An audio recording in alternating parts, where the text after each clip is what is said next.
Hello मेरे प्यारे दोस्तों, कैसे हो आप सब। और उम्मीद करता हूँगा कि आप सब लोग सही हो। बोर हो चुका मैं बार बार बोल के प्रिपरेशन करो। अब इतने बड़े हो गए हो तो इतनी बार भी बताया जा चुका है कि प्रिपरेशन करनी है। अब ज़्यादा नहीं बोलूँगा, बिना ज़्यादा बकवास किए अपने टॉपिक की तरफ बढ़ते हैं। छठा चैप्टर आ चुका है हमारा हिस्ट्री का, जो कि है आपका independence and the partition of India. देखो, अब ये पहले जैसे हमने पढ़ा था पिछले वाले वीडियो में कि INA फॉरवर्ड ब्लॉक था ये सब। तो फॉरवर्ड ब्लॉक से मतलब कुछ हासिल तो नहीं हो पाया था, लेकिन लोगों को एक पैट्रियोटिज़म वाली फीलिंग आ गई थी कि अब तो हमें बस देश की आज़ादी ही चाहिए और कुछ नहीं चाहिए। तो इसी को लेकर हमको इंडिपेंडेंस मिली। इंडिपेंडेंस के दौरान एक थोड़ी सी बुरी घटना घट गई पार्टीशन की, कि मतलब इंडिया को कुछ मुस्लिम लीडर्स ने कहा कि हमको एक सेपरेट कंट्री, एक सेपरेट स्टेट डोमिनेंट चाहिए जो कि सिर्फ मुस्लिम्स के लिए हो। तो उसी को लेके थोड़ा सा पार्टीशन हुआ, उसमें दंगे वगैरह भी हुए और फाइनली पार्टीशन हो गया। और उसके बाद उतने टाइम पे ब्रिटिश ने भी साथ में कोऑपरेशन दिखाया, क्योंकि अब ब्रिटिश ने समझ लिया था कि अब अगर हमने ज़्यादा खेल कूद किया तो मामला बिल्कुल ख़राब हो जाएगा, क्योंकि उतने टाइम बहुत ही माहौल बिगड़ा हुआ था पूरे इंडिया का। हड़ताल, लाठी, इधर हर कुछ, मतलब एकदम डिस्टर्बेंस फैली हुई थी। तो इन सब के चलते ब्रिटिश ने सोचा कि अब हमको कुछ ना कुछ तो करना ही पड़ेगा। और फिर ब्रिटिश ने सोचा कि अब तो हमें इंडियंस को इनकी इंडिपेंडेंस देनी ही होगी। और पार्टीशन वाला भी बीच में मामला आ गया था, तो उसको भी करना पड़ा उनको। ठीक है, सबसे पहले चलते हैं अपने इंडियन इंडिपेंडेंस की तरफ। देखो, सबसे पहले क्या हुआ, event that led to cabinet mission. एक कैबिनेट मिशन बनाया गया। देखो क्या हुआ था, अब आपको थोड़ा सा स्टोरी को पहले बैकग्राउंड पे आओ। जब ये सब हो रहा था, फॉरवर्ड ब्लॉक जब INA तक था, अब या समझ लो जब तक गांधीयन एरा था, जब नॉन कोऑपरेशन और सिविल डिसोबीडियंस मूवमेंट जब चल रहा था, तो ब्रिटिश कोई दूसरी पार्टी थी उतने टाइम।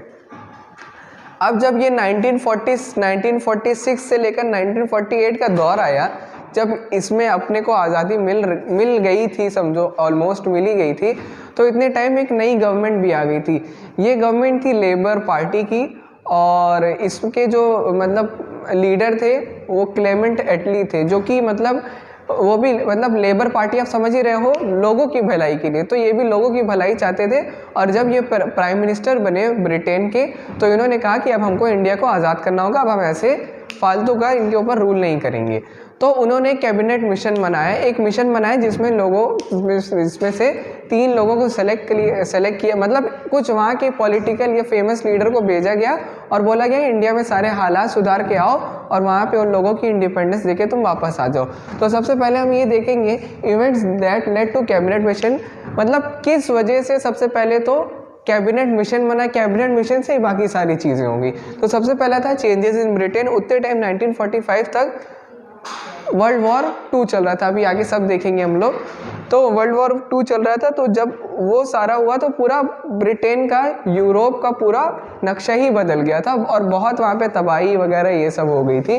चेंजेस इन ब्रिटेन मतलब समझ लो बहुत सारा वहाँ पे वो भी काम हो गया था। Even though Britain second world war जीत भी गई थी, लेकिन उसका इकोनॉमी और मिलिट्री और बहुत सारे उसका मतलब समझ लो जो अलग अलग पार्ट्स हैं सारे एग्जीक्यूशन के, जैसे मिलिट्री पार्ट होता है, इकोनॉमिक पार्ट था इनका, और एग्रीकल्चर पार्ट बिल्कुल बुरी तरीके से तबाह हो चुका था। क्योंकि वॉर में किसी का ज़्यादा फायदा नहीं होता, जीतने वाला इंसान भी आधा हार ही चुका होता है।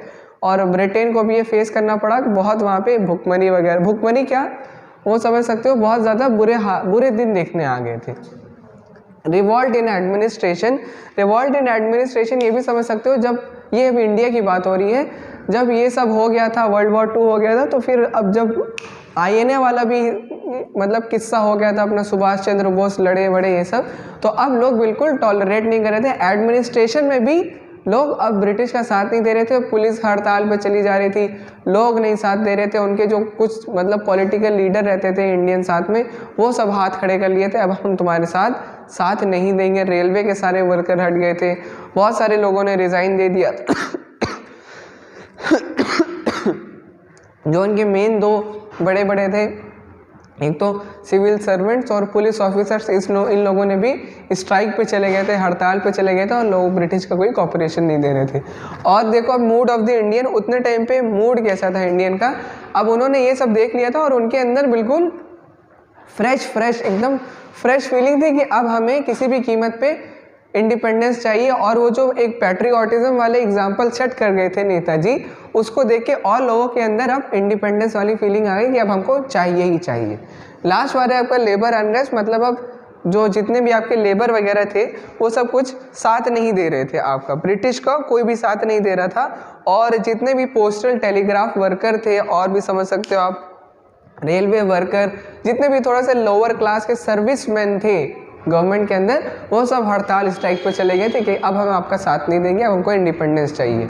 ये लोगों के अंदर इस टाइप की भावना आ गई थी। तो उसी टाइम आपके प्रेसिडेंट भी चेंज हो गए थे, तो फिर उन्होंने कैबिनेट मिशन बैठाया। कैबिनेट मिशन के बाद क्या था, उन्होंने 3 मेन लीडर्स को भेजा, उनकी थे आपके पैथिक लॉरेंस, स्टैफर्ड क्रिप्स और A.V. अलेक्जेंडर। इन लोगों को भेजा गया कि जाओ भैया, अब तुम जाके इंडिया के इंडियंस को इनकी सेल्फ गवर्नमेंट दे दो, मतलब इनकी आज़ादी अब इनके हाथ में तुम दे के चले आओ। और इसके कुछ मतलब प्रपोजल्स भी थे, काफ़ी सारे प्रपोजल्स, ऐसे समझ सकते हो कि मतलब कैबिनेट मिशन बनाया गया तो फिर क्या क्या मतलब चीज़ें रखी गई लोगों के सामने कि आपको क्या क्या करना पड़ेगा। सबसे पहले तो ये था कि ब्रिटिश प्रोविंस वहाँ से हट जाएगा, कोई अब ब्रिटिश का रूल नहीं रहेगा, और एक यूनियन गवर्नमेंट बनाई जाएगी जो सब आपकी डिफेंस, फॉरेन, एग्रीकल्चर, सारे सेक्टर को देखा जाएगा, ठीक है। और फेयर कम्युनिकेशन, हर चीज़ को देखी जाएगी, सब यूनियन सब्जेक्ट। और इंडिया को पार्टीशन वो बोल रहे थे वो मतलब ब्रिटिश प्रोविंस में या यूनियन प्रोविंस को 3 ग्रुप में बांटा जाएगा, बेसिस मतलब मेजॉरिटी ऑफ रिलीजन के बेसिस पे, group A, group B, group C. Group A में मतलब कुछ 6 बड़े बड़े हिंदू स्टेट्स रहेंगे, बाकी 3, ग्रुप बी में 3 बड़े बड़े मुस्लिम स्टेट्स रहेंगे, और बाकी ग्रुप सी में छोटे छोटे कुछ आपके माइनॉरिटी स्टेट्स रहेंगे, जिसमें 6 थोड़े ज़्यादा रहेंगे, सिख, आपके पंजाबी लोग। ये सब, इन सब चीज़ों से पार्टीशन किया गया। और मतलब प्रोविंस ने ये भी बताया कि अब गवर्नमेंट को खुद के लेजिस्लेटिव और खुद के एग्जीक्यूटिव, मतलब अलग अलग हर चीज़ संभाली जाएगी। उनके अलग मतलब एग्जीक्यूटिव रहेंगे जो देश को संभालेंगे, लेजिस्लेचर जो लोगों को संभालेंगी। ये सब चीज़ों से प्रपोजल रखे गए। अब देखो इसके बाद क्या है, अब क्या था, जब इन्होंने ये सारे प्रपोजल रख दिए, फिर उसके बाद आया reaction to the cabinet mission. मतलब इनका किनका रिएक्शन था, सबसे पहले तो द मुस्लिम लीग का था, मुस्लिम लीग और आपकी कांग्रेस। इसी में मतलब ये क्या थे, पूरे इंडिया के मेन पॉलिटिकल हेड लीडर्स थे, मतलब जो इनका कहना, मतलब इन्हीं से ये समझो इंडिया को ही रिप्रेजेंट कर रहे थे उतने टाइम। तो जब ये प्रपोजल रखा गया तो फिर उसके बाद इन दोनों ने, सबसे पहले तो कांग्रेस का क्या रिएक्शन है, कांग्रेस का रिएक्शन ये था कि वो कैबिनेट मिशन के सिर्फ कॉन्स्टिट्यूशनल, मतलब अब क्या था, जब प्रपोजल ये भी रखा गया कि अब इंडिया को उनका खुद फ्यूचर कॉन्स्टिट्यूशन, मतलब यहाँ के लोग अपने हिसाब से अपना कॉन्स्टिट्यूशन बनाएंगे। तो कांग्रेस ने क्या किया, इनका कॉन्स्टिट्यूशन वाला पार्ट एक्सेप्ट कर लिया, बाकी को रिजेक्ट कर दिया, बाकी को रिजेक्ट कर दिया। तो देखो हम लोग कहाँ पे थे, इस वाले पार्ट में थे, reaction of the cabinet mission plan. मतलब जो अब कैबिनेट मिशन प्लान क्या था, मतलब इंडिया के हालात को सुधारना, इंडिपेंडेंस वगैरह सब देनी है। तो ये जो प्रपोजल आया, तो इस पर रिएक्शन क्या क्या था लोगों का, और बेसिकली 2 पॉलिटिकल पार्टीज थी आपकी, मुस्लिम लीग और कांग्रेस का, इनका मतलब रोल क्या था, या फिर समझ सकते हो आप कि इनका रिएक्शन क्या था उसको देख के। तो जैसे ही आया तो फिर देखो इनिशियल रिएक्शन तो इनका रिफ्यूजल था। इनिशियल जो शुरू में था कि हम तुम्हारा प्लान एक्सेप्ट नहीं करेंगे, क्योंकि कोई किसी भी तरीके से हमको इसमें फ़ायदा नहीं दिख रहा है, ना अपना ना लोगों का। तो लेकिन बाद में जब कोई मतलब माउंटबेटन आए थे, माउंटबेटन आपके Lord Mountbatten last vice Roy थे, ये जब आए थे तो इनको मतलब इन्होंने जब जांच पड़ताल की और इन्होंने जब प्रपोजल रखा, तो फिर अल्टीमेटली दोनों पॉलिटिकल पार्टीज़ को ये एक्सेप्ट करना पड़ा, क्योंकि अब इनके पास और कोई ऑल्टरनेटिव बचा ही नहीं था, कोई और चारा ही नहीं था। देखो सबसे पहले इन्होंने क्या किया था, कांग्रेस ने इनका कॉन्स्टिट्यूशन वाला, मतलब अब क्या था कि अब इंडिया अपने हाथ से अपना कॉन्स्टिट्यूशन बनाएगी, तो कांग्रेस ने इनका कॉन्स्टिट्यूशन वाला पार्ट एक्सेप्ट कर लिया था। और मुस्लिम लीग ने इनको मतलब एक चीज़ मद्देनजर रखते हुए ये चीज़ एक्सेप्ट कर ली थी कि भाई ये जो पार्टीशन कर रहे हैं, देखो इस तरीके से यहाँ से पार्टीशन होना था। ये तो पूरा मेजरली हिंदू स्टेट था, बाकी इधर साइड डेंसली पॉपुलेटेड मुस्लिम्स थे, तो ये वाले पार्ट्स आपके डिवाइड होने थे। तो जिन्ना ने इसलिए एक्सेप्ट कर लिया क्योंकि ये वाला पार्ट और ये वाला पार्ट मुस्लिम का था, और अगर यही पार्टीशन मिलता है चलो ठीक है, वरना अगर किसी और तरीके से पार्टीशन कर दिया गया तो फिर सब तो उल्टा सीधा हो जाएगा ना, कोई काम का नहीं रहा पार्टीशन फिर। तो इस वजह से इन लोगों ने इन दोनों चीज़ को एक्सेप्ट कर लिया। लेकिन बाद में क्या हुआ, अब वही चीज़ें स्टार्टिंग में तो बोल रहे थे, मुस्लिम लीग ने भी स्टार्टिंग में ये कहा कि भाई ये कोई फेवर नहीं है, अब यहाँ से अगर आप कट करोगे, यहाँ से पार्टीशन करोगे तो ट्रांसपोर्टेशन में, टेलीग्राम में, कम्युनिकेशन में, इन सब चीज़ों में बहुत ज़्यादा हमको मुश्किल देखनी पड़ेगी, जो कि हमारे लिए बेनिफिशियल नहीं है। लेकिन बाद में चल के मौलाना अब्दुल कलाम आज़ाद अपनी रिपोर्ट में बताते हैं कि अब मतलब उनके पास, दोनों पार्टीज़ के पास और कोई ऑल्टरनेटिव नहीं बचा था इसको एक्सेप्ट करने के बिना। फिर उसके बाद क्या हुआ, इन तीनों लोगों को बुला लिया गया, ये जो आपके पीछे लिखे हुए हैं, इन तीनों लोगों को बुला लिया गया, और अब आए आपके लॉर्ड माउंटबेटन।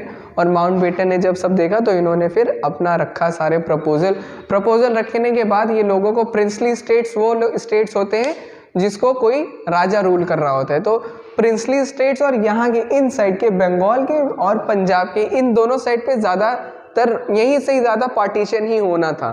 तो यहाँ के लोगों को और प्रिंसली स्टेट्स को माउंटबेटन के प्लान ने कहा कि अब ये लोगों के ऊपर है कि वो इंडिया में रहना चाहते हैं कि पाकिस्तान में रहना चाहते हैं, उनकी कोई मतलब उनकी मर्जी है। और प्रिंसली स्टेट्स को भी कहा कि आपको पाकिस्तान और इंडिया डिवाइड हो रहा है, आपकी मर्जी है कि आप दोनों को चूज़ करो, किसी एक को भी चूज़ करो, या फिर आपको इंडिपेंडेंट रहना है, इंडिपेंडेंट भी रह लो। लेकिन बाद में चल के प्रिंसली स्टेट वाला भी मामला ख़त्म हो गया, यहाँ पे अब मतलब सब इंडिया में ही आ गए हैं सारे प्रिंसली स्टेट। तो इस तरीके से डिवाइड हुआ रूल, और बंगाल और पंजाब के लोगों को ये अथॉरिटी दी गई कि आपको अगर जो सा एक्सेप्ट करना है आप एक्सेप्ट कर सकते हो, आपको फोर्स नहीं किया जाएगा।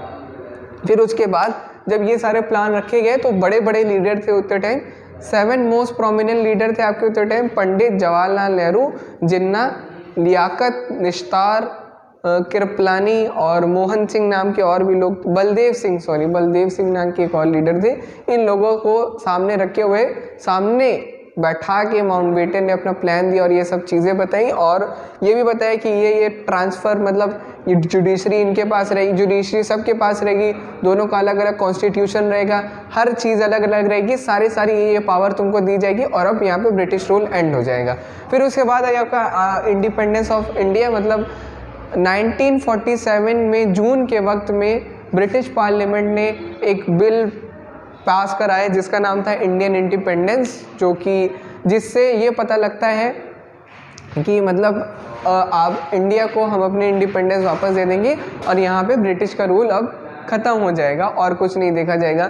खैर उसके बाद 2 डोमिनेंट बने आपके इंडिया और पाकिस्तान, और वहाँ पे 15 अगस्त 1947 को दोनों स्टेट्स को इंडिपेंडेंस मिली, खुशियाँ मनाई गई।